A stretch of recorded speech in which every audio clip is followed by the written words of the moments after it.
I'm Adam Beasley of Pro Football Network, joined by three-time All-Pro, 2006 NFL sacks leader, and member of the Chargers' 50th anniversary team, Shawne Merriman. Shawne, how are you? I'm doing well, man. How about yourself? I'm great. You've got a big weekend coming up, don't you?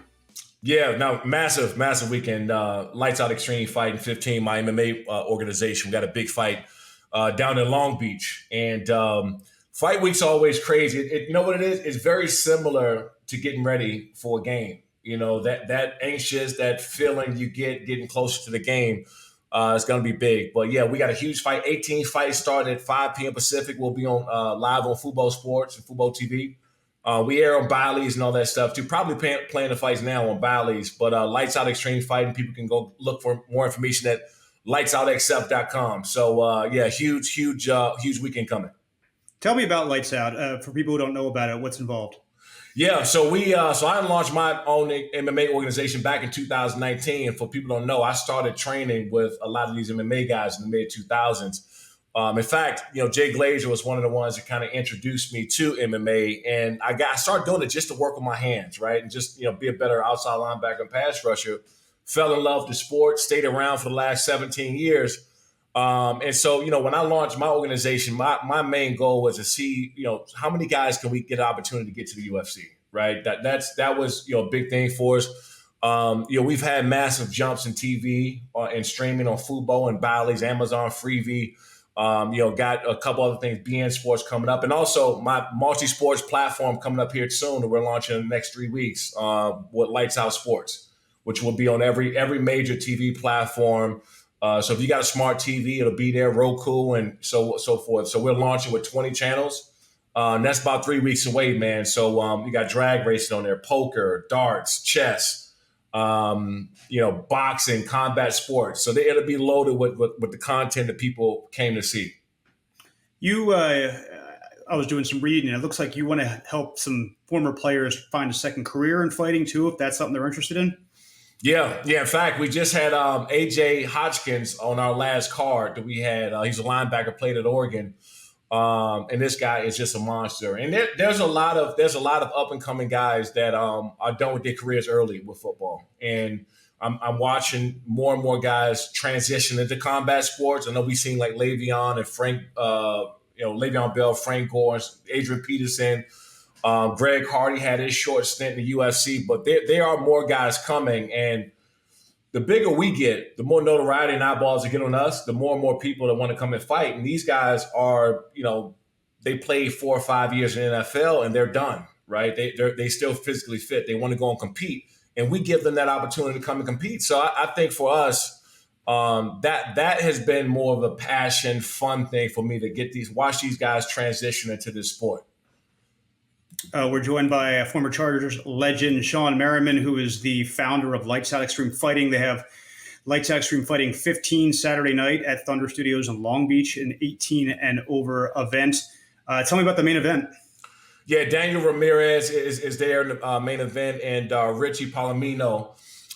Those guys are going to clash. We co-main event. I want everybody to look out for this kid, Lazaro Valdez. We call him a Cuban hunter. It's just one thing I always loved, and that's probably because I came from the NFL, is the NFL films, the backstories, the build-up, talking about the guys, because they don't necessarily have to be superstars just yet before somebody starts to identify with them. But this kid has an amazing story.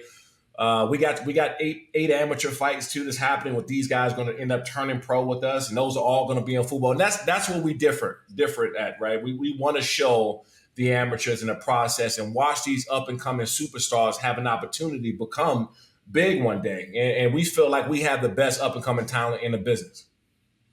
What are your thoughts on the state of MMA right now? To see it where I first started and now it being global.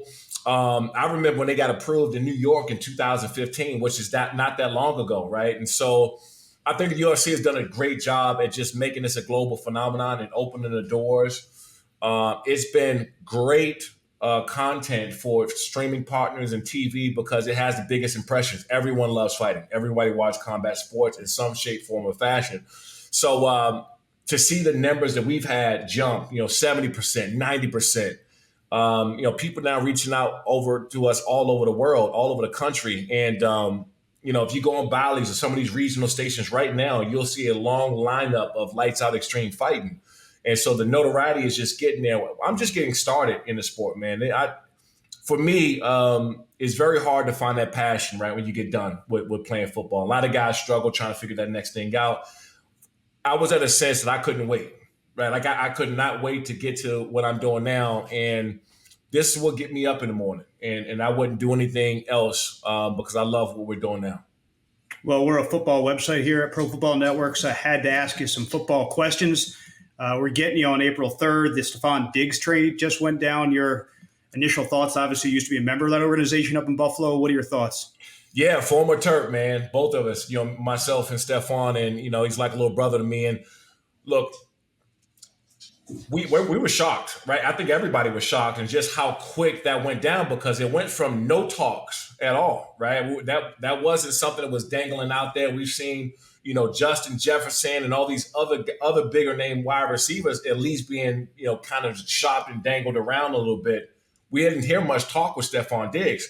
But I said this, and if you guys look at my Twitter today, I reposted, it was a guy from Buffalo that I told him, I said, the Ravens had an opportunity to go get Stefon Diggs. Obviously, being from Maryland, I thought that Steve Bisciotti was going to load up the jet and go and fly and straight into Stefon Diggs' front yard because that would have been a big pickup.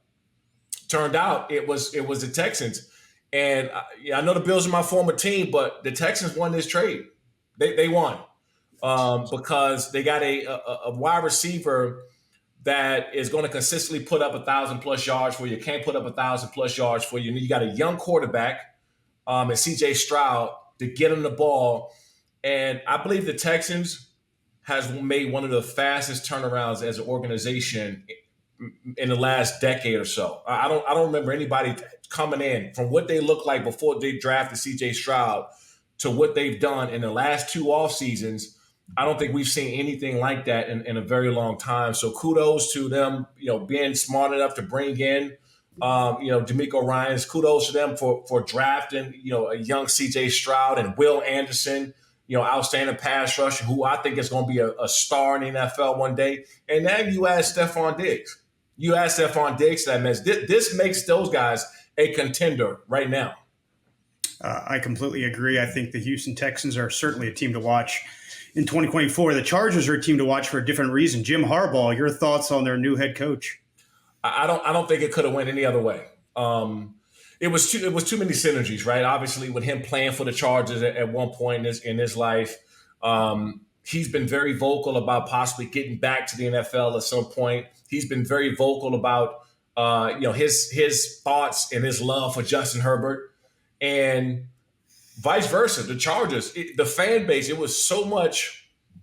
There was so much push to have Jim Harbaugh as the head coach. I think that the Spanoses, Dean and those guys, they made a really, really smart choice. Silencing a lot of people on if they was going to be able to go out and make those big moves. I think that everybody's saying, oh, they don't want to pay. They try to lowball everybody. Well, that. Stories out the window. They are committed to winning. And so one thing that I think that Jim Harbaugh doing, I'm not going to say he's taking them to the Super Bowl and I'm not going to be a homer and be biased. But one thing that we do know with Jim Harbaugh is he's come in and changed programs and organizations with far less than he had with the Chargers. The Chargers were the most talented team that didn't go to the playoffs. Your franchise quarterback, you had Keenan Allen there, you had Austin Eckler and Bosa and Khalil Mack, Derwin James, and they missed the playoffs. It didn't make any sense. Right now that the mentality is to change around. There's no rebuilding. We're not talking about them being good 2-3 years down the road.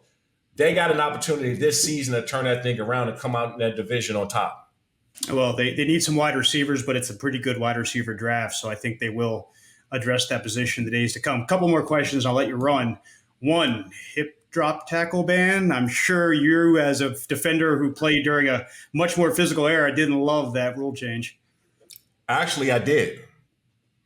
And this is my feeling on that, right? And this, I know this is weird coming from somebody with a nickname like Lights Out, but let me explain how I view this. The hip drop tackle is one of the worst tackles in football, and I'll tell you why. Because the runner is completely defenseless. He cannot fold. He can't go down. He can't stop you, and you're putting all your body weight straight down on the back of someone's leg. So there's a 90+% chance that something's going to happen. There may not be a major injury all the time, but an injury is going to happen. The problem, and I feel bad for the defensive players, but the problem why a lot of these guys have an issue with this new rule is because there's so many other rules that don't make sense. There's so many other ones. You can't hit a quarterback below the shoulder pads. You can't hit him below the knee. You can't, do helmet. Land on him. He can't land on him. Yeah, so if there wasn't so many other rules, I think everybody will sit back and say, yep, you know what?